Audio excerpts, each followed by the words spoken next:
हम एक काम करे तानी, ये ताबीज वाला चाय बना देता नहीं आपके खातिर। वैसे हमरा तना अदरक वाला एकदम कड़क देसी चाय पसंद बा। ये सब का बा? हम आपके खातिर गर्मा गर्म चाय लाइल बानी और बिस्कुट भी बा। के कहला साहब के हमरा खातिर चाय लावे के? हाँ, हमनी के रागिनी के शादी बहुत जल्दी जल्दी में हो गई। हम तोहफा के इंतजाम ना कर पौनी तो ससुराल पहुँचे से पहले ओकर तोहफा पहुँच जाए।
अनुराग बाबू, जे बीत गईल वो बीत गईल।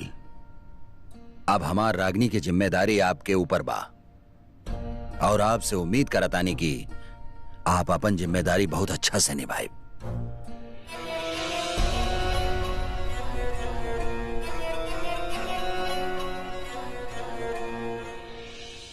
अम्मा अब आप रोए मत लगी है, वरना हमरा के भी रोए के पड़ी और हमार रोए के अभी बिल्कुल मन ना करता। हमार बेटी अब बड़ा हो गई बिया, आपन आंसू छिपावे के जान गेल बिया।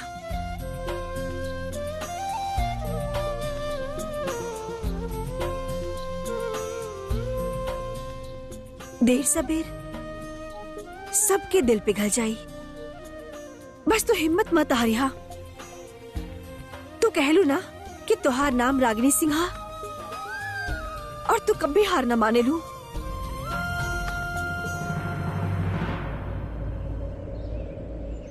हरिहर सिंह यहाँ का कर रहल बा?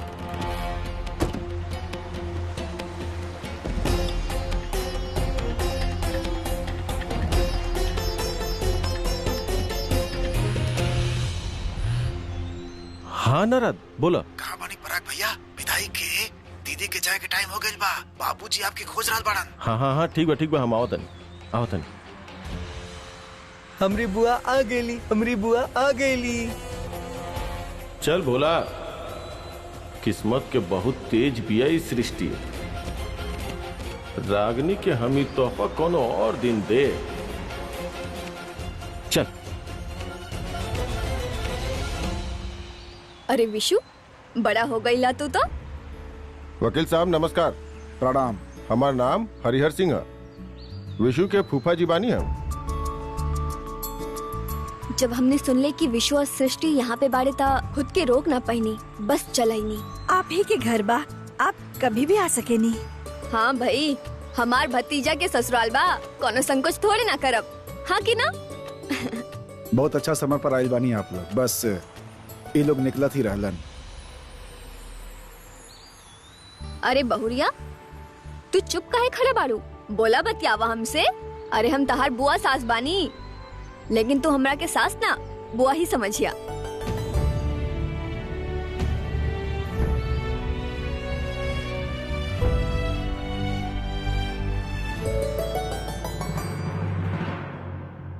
नारद जी, ये पराग कहाँ बा? बात भेल रहे हमार उनसे, वहाँ से निकल गई बड़न, बस पहुंचत ही होखेन।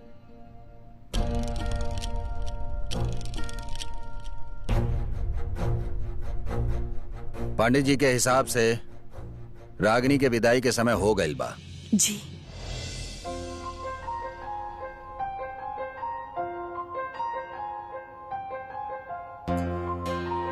मिठाई चावल के पीछे फेंक के विदाई की रीति पूरा करी।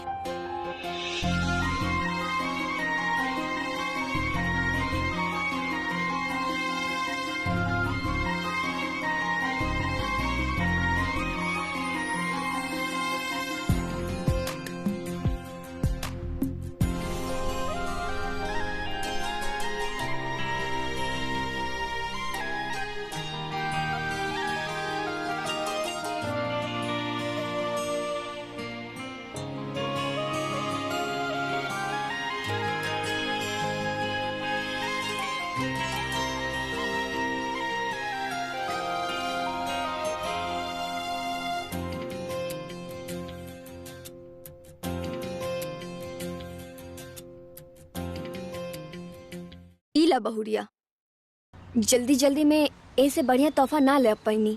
अभी थोड़ी देर पहले तो आप कहनी कि आपके सास ना बुआ समझी, तब बस बुआ बन के हमके आशीर्वाद दे दी। हमके कोनो तोहफा ना चाहिए, और वैसे भी आजकल हमरा के अपनन के आशीर्वाद के ज्यादा जरूरत बा।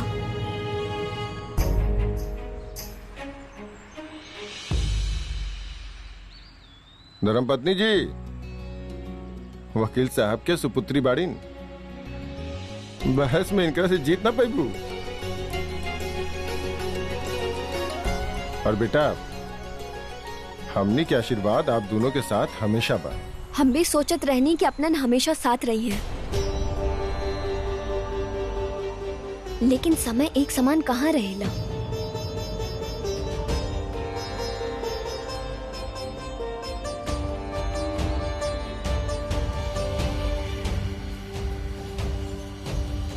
चली, अब हम निकलतानी। ना, हम ना निकले दे बाप के। आप बस हमरा साथे घर पे चली, बस हम कुछ न जाने ली। विशु, हमने घर ना आ सके नहीं, आप लोग जाएं। ना, आप अभी हमरा साथे घर चली। अच्छा ठीक बा विशु, हमनी साथ लेके चल रहल बानी तोके, लेकिन हमनी गांव के सरहद तक चला बेटा, साथ में घर तक ना जाई, ठीक बा?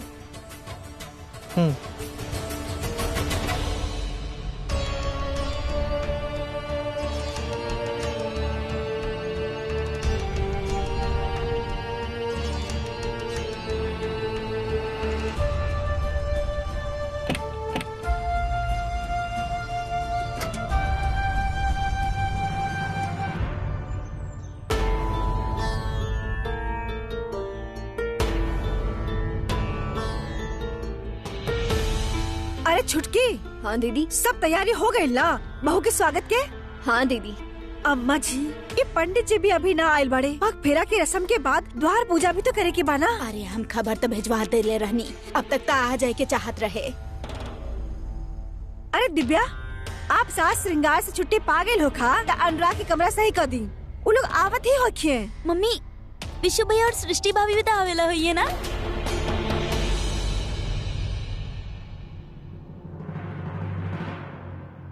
हाँ आई है, लेकिन कुछ लई है ओकर उम्मीद नहीं खे।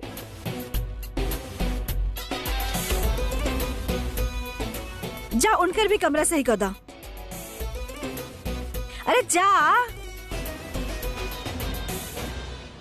अरे देवर जी कहाँ रह जाले आप? अरे सही समय पे दिखाई ही ना पड़े ले। अरे एजे तबानी का परेशानी का भौजी बताई ना। का बताई? रस्म के अनुसार पग फेरा से लौटल दुल्हन के स्वागत पहले ससुर करेले। वो गांव के सरहद पे। अच्छा, वो आग वाग जला के ऊ वाला का? इस ससुर हमके आज तक समझे बनाए आग काहे जलावे ना? आग यही खातिर जलावेले क्यों में नया बहू के सारा दुख और परेशानी जलकर भस्म हो जाए और वो घर में सुख शांति और खुशियां लेके आवे।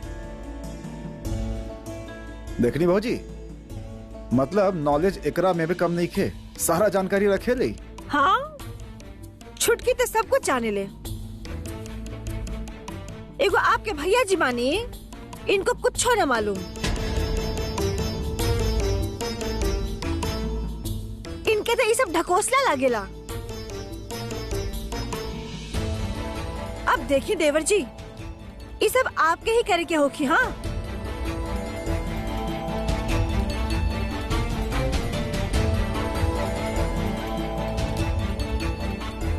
आवत समय पंडित जी के लेके आई। हाँ, अरे भाई पंडित के भी उठा ले। ब्रिज। हाँ भैया। जब जा ही रहल बड़ा सरहद पे स्वागत खातिर, तो वहाँ एक ना 2 गो आग जलैया, कहे कि विशु और सृष्टि बहू भी आई है ना। जा जा जा।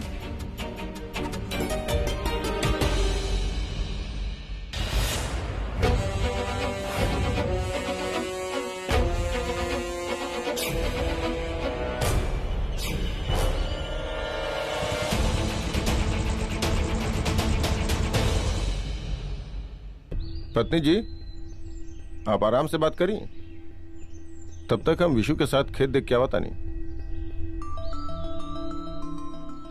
बेटा देखा खेत हमके।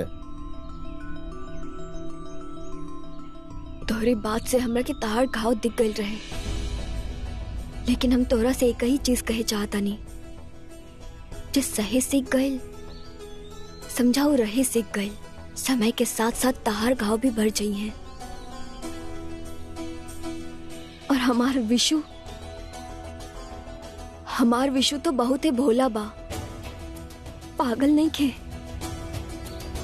और बड़ के भैया तो दिल के राजा आदमी बाड़े। बस वो तोरा के कबू कोनो तकलीफ ना आवे दे।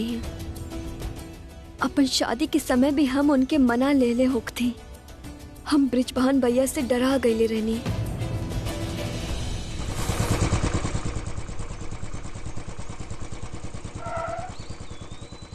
अरे पांडे जी, कहा पांडे? अरे कहाँ रह गईला यार? अरे एगो बात बताए बा पांडे जी, ई का घर से बाहर भी का मुहूर्त देख के निकले नी का? हम तो निकलत ही रहनी है। आई पहले दोनों बहू के स्वागत करब, ओकरा बाद चलब घरे। अच्छा चलिए। तू एक दिन बहुत ही खुश होबो।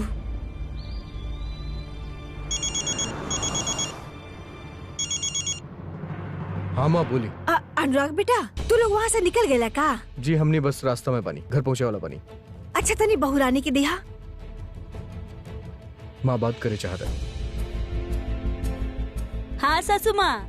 बहुरानी, हमार बात ध्यान से सुनिया। हाँ, हम देवर जी के तू दोनों के स्वागत खातिर गांव के सरहद पर भेज देले बानी। वहाँ आग जला के तुहार इंतजार करी है। वो आग में तुहार सारा तकलीफ और परेशानी जल जाये। ये हमरे घर के मान्यता बा। हम चाहता नहीं वो आग के दर्शन सबसे पहले तू करा। अगर कोनो और पहुँच गई ना तो ओकर विघ्न सबसे पहले जल जाये और हमने मुंह देखते रह जाये। ना ना ना ना ना सासू माँ, आप एकदम चिंता मत करी। आप जैसन चाहता नहीं ना बिल्कुल वैसने होई। हमरा से पहले गांव के सरहद में कोनो न पहुंच सकेला। बहुत अच्छा बात।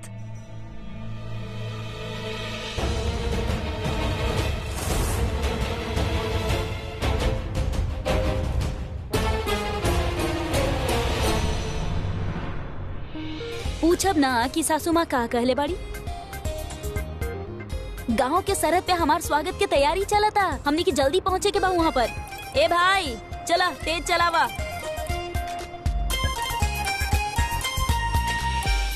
हम तो चाहता नहीं कि हमार पति और ब्रिजभान भैया के सामने कबो ना होके। कहा कि हम इनका गुस्सा भी जाने ली और ब्रिजभान भैया के क्रोध भी।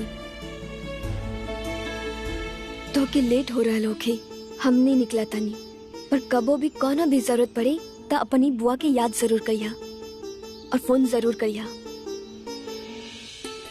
खुश रहा।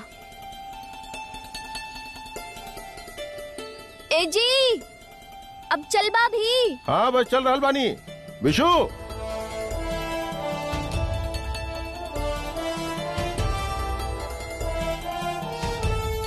अब आपके आदेश भइल बा तब मारे के ही पड़ी ना। जहाँ आप वहाँ हम। जा खुश रहा। नमस्ते।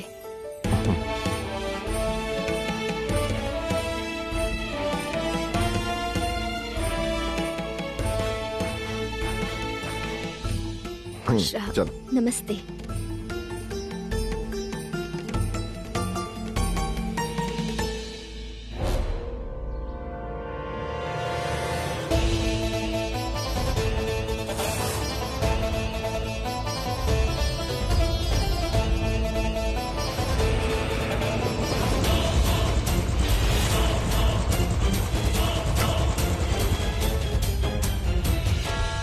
अरे ड्राइवर बाबू रुकी। अच्छा पंडित जी, विधि का सामान लेके आई। जी बाबू। अरे पहुंच गया तू लोग। चाचा अच्छा रुको, अभी हम आग जलाई ओके देख के जाइया, ठीक बा? विधि हो खेला। चाचा आग मत जलाई, हमके बहुत डर लगेला। हम न देखब। हमें डरे वाला का बात बा। अच्छा एक काम करा ना, गाड़ी में बैठ के देख लिया, ठीक बा? बैठा बैठा।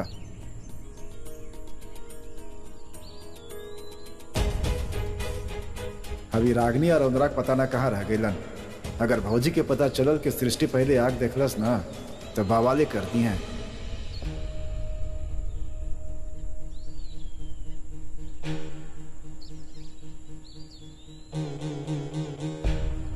ब्रिजभान बाबू जल्दी आग जलाई।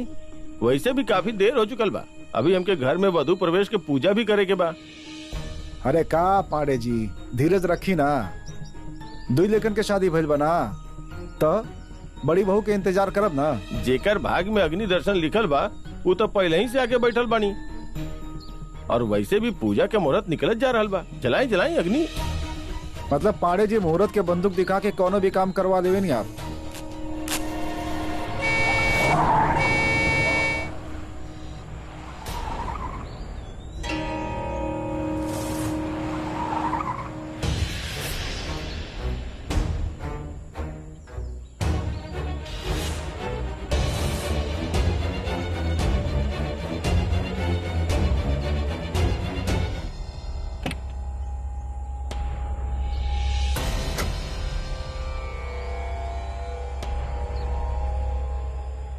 छोटा ससुर जी लगाई आग। ई विघ्न के हम आग में झोंकब, ओकर बाद ही ससुराल जाई।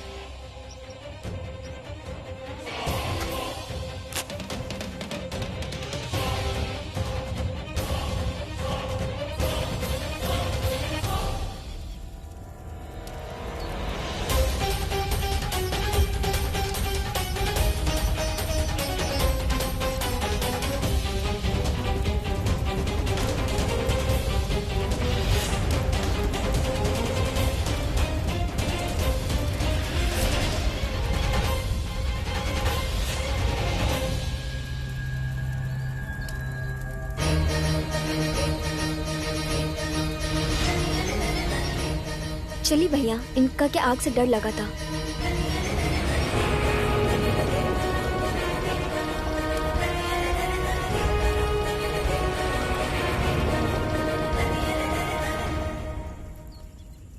चाचा अभी सब कहा करता नहीं आप। ई विघ्न बाधा के आग से जलावे की विधि बा। जे हमरा लागेला हमार विघ्न ठीक से जलल ना। तू चिंता मत करा, तू कहा ना ये विघ्न बाधा भगावे के भाऊजी और भी सारा विधि जाने ली। अब चला, दरवाजा पर तुम्हार वेट हो रहा बा। चला आई पंडित जी।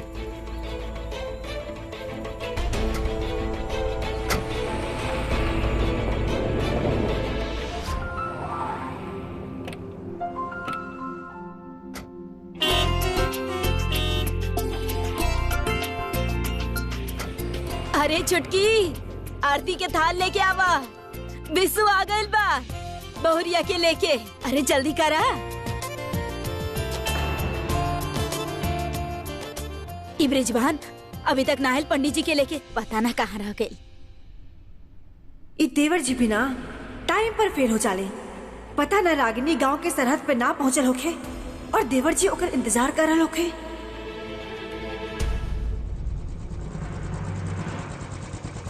अरे चुटकी जल्दी।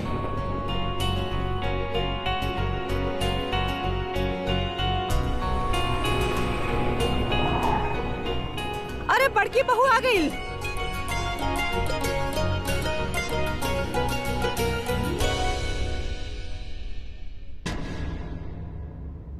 वो का बा, वो बड़ी बिया ना, ओकर स्वागत पहले होके के चाहिए। और वैसे भी विशु के आग से बहुत डर लगेला, ओके तो आरती से दूर ही रखे के चाहिए। अरे दुलरिया मुंह का है ताकत बाड़ू, जा बहुरिया के लेके आवा। हम अभी ले आता नहीं। अब पंडित जी आप मंत्र पढ़े शुरू कर दी। हाँ अब बड़की बहू जी, जाने लो पग फेरा के बाद जब दुल्हन घर आवेली ना, तो ऐसे ही होकर आरती उतार के स्वागत कर जाला। हमार भी ऐसने भइल रहे। चली।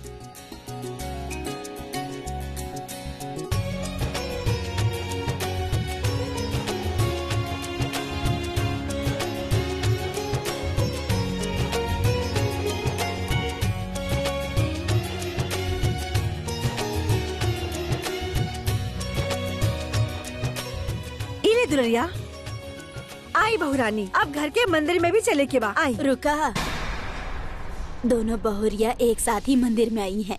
तनी इंतजार करा, सृष्टि के भी अभी आरती पूरा करे के बा। हम बहुत